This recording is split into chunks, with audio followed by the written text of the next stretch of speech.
어떤 시점의 주인공이 타임머신 같은 장치를 이용해서 과거로 가요. 그러다가 여기서 한 번 또 회전문으로 또 통과해요. 그럼 과거 시점에서 또 방향이 바뀌죠. 과거로 돌아간 내가 실제 나와 만나면 큰일이 생긴다. 세상은 그냥 하나예요. 같은 세상에 동일인이 두 명이 동시에 존재하게 되는, 우리가 사는 세상에 시간이 역행하는 자동차가 왔다라고 생각해 보자는 거예요. 과연 우리는 이 자동차를 볼 수 있을까요? 안녕하세요, 여러분 환영합니다. 오늘 여러분과 함께 이야기 나눌 내용은 많은 분들이 크게 관심을 가지셨던 것 같아요. 바로 영화 테넷에 대한 이야기입니다. 이 영화의 제목 테넷은 무슨 뜻일까요? 테넷이라는 이 단어가 들어있는 마방진이라는 것이 발견됐어요. 마방진이 어떤 건지는 아마 많이들 아시죠? 영어로는 매직 스퀘어라고 부르는데요. 숫자로 할 때는 가로, 세로, 대각선 어떤 방향으로 숫자들을 더해도 항상 합이 똑같은 것, 그걸 마방진이라고 하고요. 알파벳을 갖고도 마방진을 만들기도 해요. 이 단어를 어떤 방향으로 읽어도 말이 되는 단어들로 정사각형 모양으로 알파벳을 배열한 것, 그게 단어들로 만든 마방진입니다. 테넷이라는 단어가 들어가는 마방진이 발견이 됐어요. 이게 로마 시대에서 라틴어로 적혀 있는 마방진이 발견됐고요. 사토르라는 단어로 시작해서 사토르 마방진이라고 부릅니다. 한번 여러분도 찾아보시면 이 이미지를 볼 수 있습니다. 이 마방진을 보면 첫 줄이 사토르, 두 번째 줄이 아레포, 가운데 세 번째 줄이 바로 테넷이에요. 그 다음엔 오페라, 로타스 이렇게 이어지는데요. 지금 이 마방진을 보시면 여러분이 어떤 방향으로 읽어도 5개 단어가 계속 읽힙니다. 사토르를 거꾸로 읽으면 로타스가 되고요. 아레포를 거꾸로 읽으면 오페라가 되고요. 흥미롭게도 이 마방진 한가운데에 있는 테넷은 왼쪽에서 읽어도 테넷, 반대쪽에서 읽어도 테넷입니다. 5개의 단어가 영화 테넷에 다 등장해요. 사토르는 악역을, 그 다음에 아레포는 언급만 되고 이 사람이 등장하진 않는데요. 고야의 그림을 위조한, 익명의, 얼굴은 한 번도 나오지 않고 목소리도 나오지 않는 위조한 화가의 이름이 아레포예요. 오페라는 어떻게 영화에 그려졌냐면 첫 번째 씬이 오페라 하우스에서의 테러 장면으로 시작하잖아요. 그래서 오페라도 등장하고요. 그 다음에 로타스, 사토르를 거꾸로 읽은 이 로타스도 잠깐 등장합니다. 이게 바로 네덜란드에 있는 프리포트라고 불리는 미술품을 저장하고 회전문이 있어서 시간 여행을 할 수 있는 장치가 있는 그 공간의 이름이 프리포트인데요. 프리포트를 운영하는 회사의 이름이 로타스예요. 로마 시대부터 있던 이 사토르 마방진에 등장했던 5개의 단어가 영화 테넷은 다 등장합니다. 테넷은 이 마방진의 한가운데에 있는 가장 중요한 단어예요. 테넷의 의미가 뭘지도 생각하면 너무 재밌습니다. 테넷이라는 이 단어를 감독이 영화의 제목으로 택한 이유는 왼쪽으로 해서 읽거나 거꾸로 읽거나 둘 다 테넷으로 읽히잖아요. 과거에서 현재를 거쳐서 미래로 가는 시간 진행과 시간 역행하는, 미래에서 현재를 거쳐 과거로 가는 이 두 사건이 함께 가능한 세상을 이 감독이 영화에서 우리에게 보여주고 있죠. 이 아이디어를 가장 잘 표현하는 것이 바로 앞에서 읽나 뒤에서 읽나 똑같이 읽히는 테넷이라는 단어입니다. 테넷이라는 단어를 또 나눠보세요. 그러면 첫 번째 부분은 10입니다. 뒤에는 net이죠. 그런데 10은 영어로 10이라는 숫자잖아요. 그래서 이 영화 보시면 마지막 시간 순행, 시간 역행하는 두 부대가 시간 협공을 하는 전투 장면이 그려지는데요. 그곳이 바로 사토르가 젊은 시절을 보냈던 스탈스크 12라는 도시에서 벌어지는 사건이에요. 근데 여기에서 10분 동안 공격이 이어집니다. 테넷을 또 이렇게 생각해 볼 수도 있는 거예요. 시간 순행하는 10분 동안의 공격과 시간 역행하는 10분 동안의 공격이 함께 일어나잖아요. 그래서 시간 순행의 10분, 10과 10을 뒤집으면 4시 되잖아요. 그래서 테넷을 또 이렇게 후반에 등장하는 시간 협공 전투 장면을 테넷이란 이름으로 생각해 볼 수도 있는 여지도 있습니다.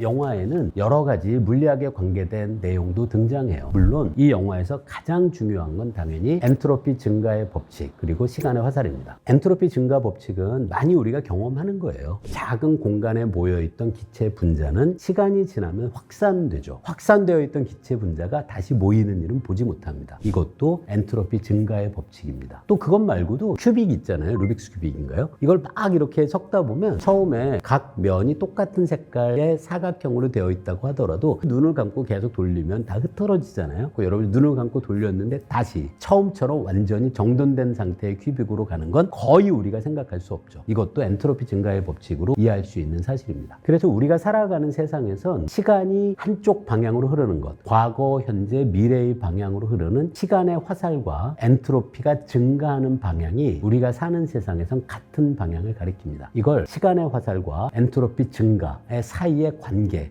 관련돼서 이 문제를 생각해 볼 수 있죠. 물리학자들은 시간의 화살과 엔트로피 증가가 둘 사이의 관계가 과연 어떤 관계인지를 지금도 고민하고 있습니다. 개인적으로는 엔트로피 증가와 시간의 화살은 상관관계지 인과관계일 수는 없다라고 생각해요. 제 개인적으로는 엔트로피를 감소시킨다고 해서 시간이 거꾸로 흐른다고 하기는 어렵다라는 게 제 생각인데요. 감독은 그렇지 않다. 엔트로피를 감소시키면 시간은 미래에서 과거로 흐른다. 시간의 화살의 방향이 뒤집힌다라는 아주 재미있는 아이디어를 떠올리고 이 아이디어에 기반해서 이 영화를 제작한 겁니다. 재미있는 얘기를 말씀드릴 수 있는데요. 여러분, 얼음이 녹아서 물이 되면 엔트로피가 증가합니다. 그렇다면 물이 얼어서 얼음이 되면 엔트로피가 감소하죠. 만약 이 영화에 그려진 것처럼 엔트로피를 감소시키면 시간이 과거로 가는 것이라면 결국 여러분이 집에서 사용하는 냉장고의 냉동실이 시간을 역행하는 장치가 돼야 하죠. 근데 그렇지가 않잖아요. 물이 얼음이 되는 것은 시간이 거꾸로 흐르는 것과는 전혀 상관이 없죠. 그래서 영화에 그려진 것처럼 엔트로피를 감소시킨다고 해서 시간이 거꾸로 흐른다고 할 수는 없다라는 건 너무 당연하다고 저는 생각해요. 정말로 시간의 화살의 방향을 다 뒤집을 것이 엔트로피를 이용해서 가능하다고 하더라도 제 생각에는 이 세상에 존재하는 모든 것들의 전체 엔트로피를 줄여야지 특정 부분의 엔트로피를 줄인다고 해서 시간이 거꾸로 가지는 않습니다.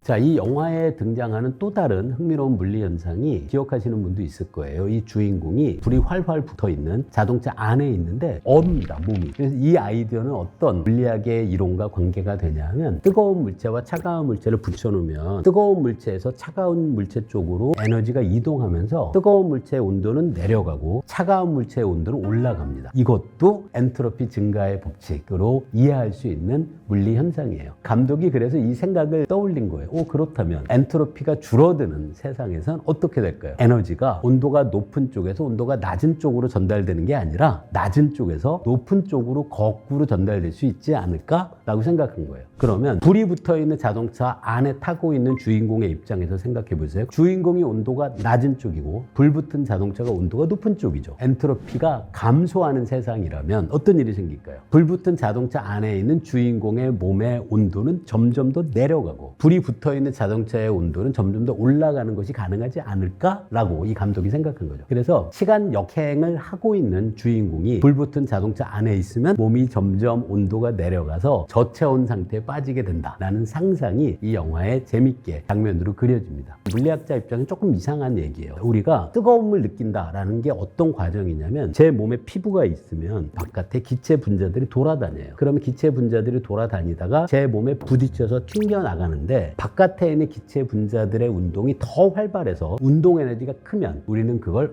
내 체온이 이제 바깥에서 전달된 기체 분자의 에너지로 인해서 올라가는구나 라고 생각할 수 있죠. 이 과정을 동영상을 찍은 다음에 거꾸로 돌려서 시간을 뒤집는다고 해보세요. 피부가 있습니다. 그러면 어떻게 될까? 이렇게 충돌한 분자가 튕겨나가서 몸의 온도를 올리는 거죠. 시간을 거꾸로 해도 이 분자는 방향만 바꿔서 튕겨나갑니다. 시간이 순행할 때 이렇게 튕겼던 기체 분자가 시간을 역행하면 이렇게 튕길 뿐이지 몸에 기체 분자들이 에너지를 전달하는 것 자체는 바뀌지 않죠. 결론은 이 상황이 잘못이라는 거예요. 시간이 역행한다고 하더라도 주인공의 몸의 온도가 내려갈 리가 없습니다. 이 사람의 몸의 온도는 여전히 불붙은 자동차 안에서 올라가야 되죠. 재밌는 오류죠.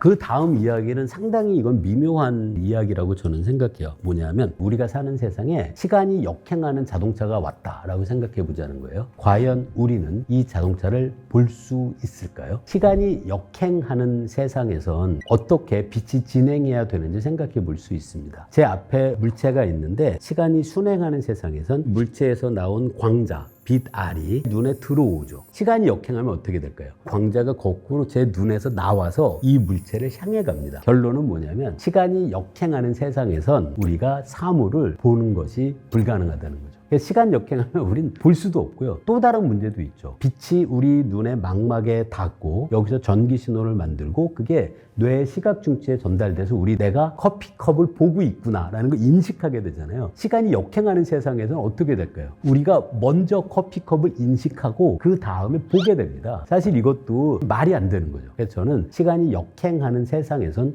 우리가 지금처럼 이렇게 외부의 사물을 빛을 이용해서 인식하고 아 이게 컵이구나 깨닫는 그 과정이 지금과는 거꾸로 일어나야 되기 때문에 외부의 세상을 지금처럼 제대로 인식하는 것도 사실 불가능하죠. 이 부분에 대해서 감독이 고민한 장면이 있어요. 그게 뭐냐면 주인공이 시간 역행을 하게 되면 뭐라고 하냐면 마스크를 써야 된다라고 이야기합니다. 가만히 있으면 호흡이 이상하게 돼요. 우리는 호흡할 때 산소를 받아들여서 몸에서 이산화탄소를 뱉죠. 시간이 뒤집히면 어떻게 될까요? 밖으로 나간 이산화탄소가 들어와서 산소가 나가야 됩니다. 그러면 우리 몸에서 굉장히 많은 에너지가 어디서 공급되는 거냐면 산소를 이산화탄소로 바꾸는 일종의 불태우는 거예요. 연소 과정이잖아요. 연소 과정이 거꾸로 일어나게 된다면 우리 몸은 필요한 에너지를 생산할 수도 없죠. 이 과정이 모순이라는 걸 알게 된 감독이 이거를 그렇다면 시간 역행할 때 아주 특별한 마스크를 써야 호흡이 가능하다라는 주장을 영화에서 하고 있는 건데 이 마스크가 이 영화에서 어떻게 작동하는지에 대해서는 아무런 설명이 나오진 않습니다. 하여튼 감독이 이 부분을 고민한